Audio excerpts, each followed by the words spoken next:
We don't live in a real timeline anymore. We live in a simulation of the past. The same music, the same movies, the same trends recycled over and over again. And no, it's not just nostalgia bias. Something happened to culture. It stopped progressing. It stopped evolving. And if we don't face the truth about why, we're never getting out. People say it's the internet's fault, that technology did this. But technology is just a tool. It reflects the systems that wield it. And right now, the system choking the life out of culture has a name: neoliberalism. Think about it. Every decade before the 2000s had a distinct cultural identity. The 60s were rebellion, counterculture, rock and roll. The 70s, disco, funk, political disillusionment. The 80s, corporate excess, neon, the birth of blockbuster cinema. The 90s, grunge, hip hop's golden age, the internet revolution. Even the early 2000s had its own vibe. But then something changed. 2007, 2008. The iPhone drops, social media takes over, and at the exact same time, the economy collapses. Wall Street detonates the global financial system, and instead of punishing them, the government bails them out. Neoliberalism enters its final phase, not just an economic system, but as the only system. This is when cultural innovation grinds to a halt, not because of technology, but because the profit motive has become the sole determining factor of what gets made, what gets seen, what gets remembered. But to understand why this happened, we have to go further back, because this wasn't an accident. This was engineered. And it starts with Ronald Reagan. Reagan didn't just change America's economy. He changed the purpose of society. Before Reagan, we still had an economic model where government invested in the arts, in education, in scientific progress. Unions were strong. Wages were rising. People had disposable income. And disposable income is what drives cultural innovation. It's what funds subcultures, new music scenes, independent films. But Reaganomics killed all of that.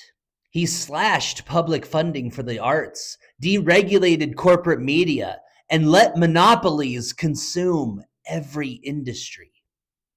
Suddenly, instead of thousands of independent studios, record labels, and publishers, everything was owned by a handful of megacorporations. The entire culture industry was placed in the hands of people whose only concern was profit margins.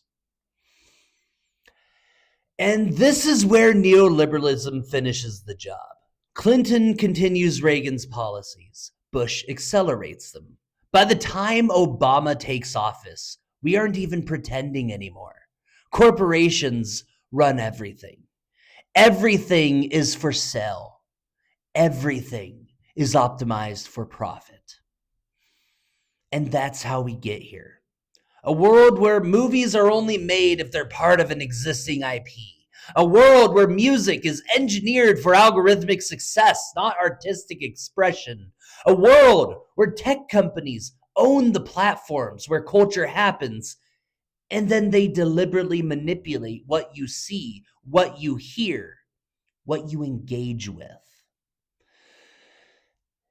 It's not that young people stop creating. It's that everything they create is immediately swallowed by the algorithm, chewed up and discarded before it can ever become something real. Because here's the thing. The internet could have been the great cultural equalizer. In the early days, it was. It was chaotic, decentralized, wild. That's why the early 2000s still had unique subcultures. But once the money moved in, once social media became corporatized, it was over. Instead of a vast open web where culture could thrive, we got 5 monopolies dictating the entire flow of human creativity. The same companies that profit from surveillance capitalism are the ones deciding what trends, what dies, what gets buried.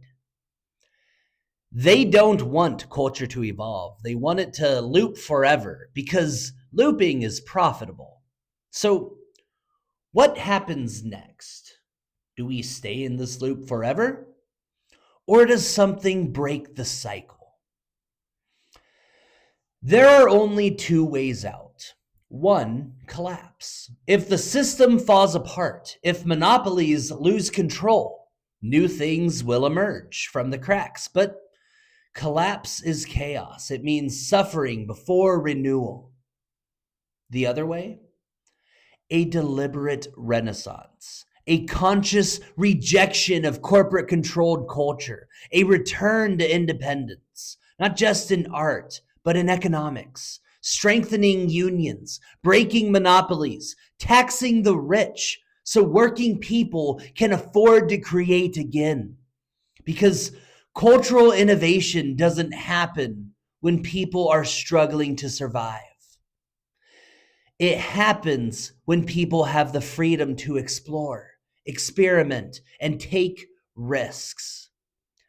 The future of culture isn't decided by algorithms. It's decided by us.